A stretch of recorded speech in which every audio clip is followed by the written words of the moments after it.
COVID-19 impacted your business?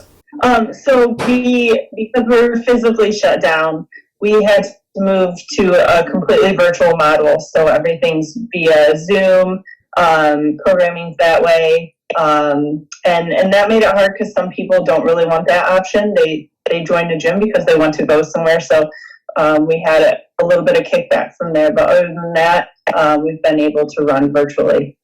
So how have your customers felt about that new action?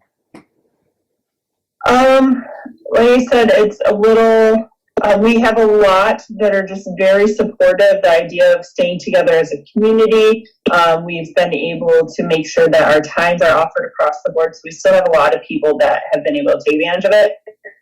I think some like the idea that they just have to, either walk downstairs or walk to a different room. They don't have to drive or find childcare. So I think some have kind of liked it. They've been able to come and work more often or work out more often. I guess they're not going anywhere. And then we've had some that they don't want that. Again, they joined for different reasons, and they're gonna wait until we're back up and operational when this is all over. So do you believe that the COVID-19 pandemic will change the way that you clean in the future, change the way that you manage your business? Yeah, so already we've had to order different cleaning products because there's certain cleaning products that are specific to different viruses, different strands, or different viruses in general. So we've had to go ahead and order some of that stuff. A big price difference. We're talking like before it was $30 a month to now almost $200 a month for these specific cleaning things. So that's a big change. It's going to change how often we need to be cleaning. Again, we had daily cleaning.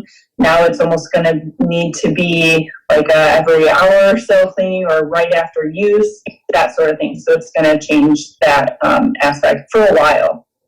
So how can people support your business, and where can they find your business on social media?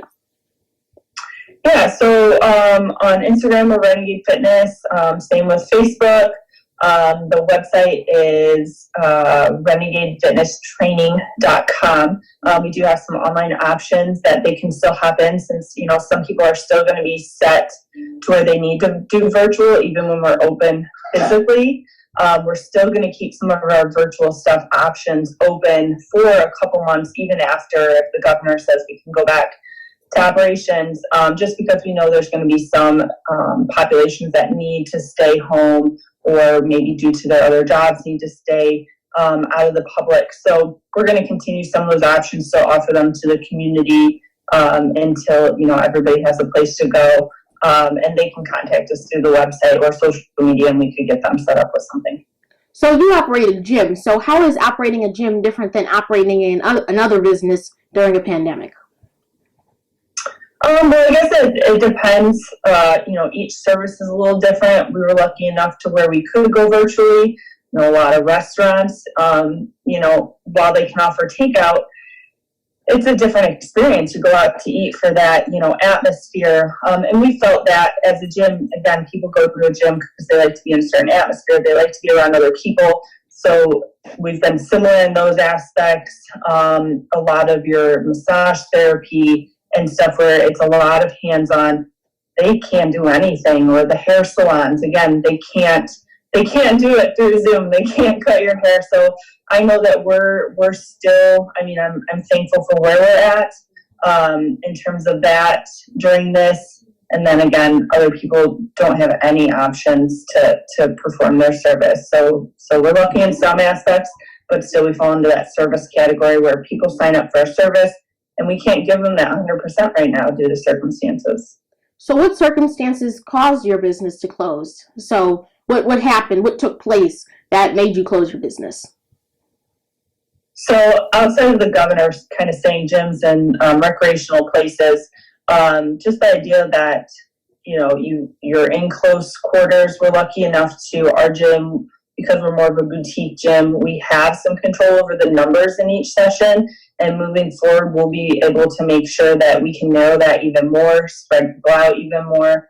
But because of the nature of that, people using equipment that others might use, we were forced to shut down just for public health reasons. And we just want to do our part as in a community. So the idea that, even if we operated something different as a business, if we remain open, you're asking people to come out. And again, collectively as a country, we were asked to stay home and make that our priority unless we had to be out. So even if we weren't shut down, I think there would have been a call for us as business owners to decide, like, hey, you know what? We shouldn't be something that people are considering right now coming out of the house for. I think when you're given that option, people might have come. And I think so, even if we weren't physically forced to shut down, I think morally we probably would have made that decision anyways. So finally, there's the date that May 1st was floating around about businesses reopening. Do you believe you will reopen exactly on May 1st or open at a separate time? So pending any specific circumstances, so I know they're gonna maybe limit numbers and stuff, we've already kind of, as business owners, set a plan for the idea that it might be in phases. So we've adjusted our scheduling, we've adjusted our staffing, and we're gonna keep our virtual stuff going so that way we can offer smaller, more intimate sessions. And again, we've ordered the cleaning stuff. We're ready to go. We're gonna make sure that, if we get the go ahead, we'll be able to operate, but it might look a lot different for a while just to keep, again, numbers and health things in consideration. Well, thank you for joining me. Thank you, Jaden.